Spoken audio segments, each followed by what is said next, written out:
संपर्करे बाप झील नुहंती किंतु बाप भली दायित्व निभाउछंती वृद्ध व्यक्ति। हाथ धरी बाट चलाउछंती, झुंटी पड़िले संभाली नेउछंती। ए स्वार्थपर दुनिया रे निष्कपट होई बाप भली स्नेह देउछंती। झीर आखि नथिले भी हातरे हाथ रखी बंचिबा सिखाउछंती। ए देखंतु किभली उभय उभयंकर सहारा पालटिछंती। आज रास्ता रे जाऊ जाऊ किछि एभली दृश्य किछि समय पई आमको अटकाई देथिला।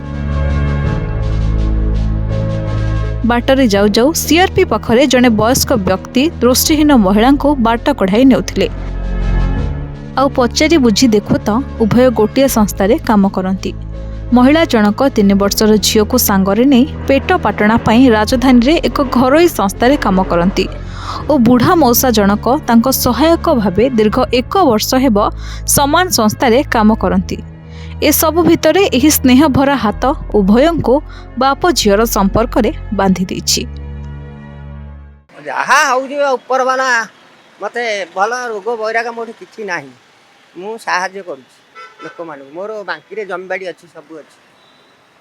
पुओ 2टा बहु 2टा मु सेवा करते लागुजी। ए ऊपर वाला जहा करिवो मते कष्ट लागुनी। आम हजबैंड तो गोटे तांकर पुओ ना। आम ससुरंकर देह खराब है, 5,000 टका मेडिसिन मासु खाउछंदी। आ से एकुडिया केते सब मैनेज कर परिबनी। मु निजे बाध्य है कि ए संस्था रे काम करे बाध्य हली। मौसा सहित आसी आगुरी आमर तांकर से एस्कॉर्ट रखिथिले। गोटे एस्कॉर्ट मो सहित जी आसंदी से तांको कोन झगड़ा हला बाहर कर दैछन तो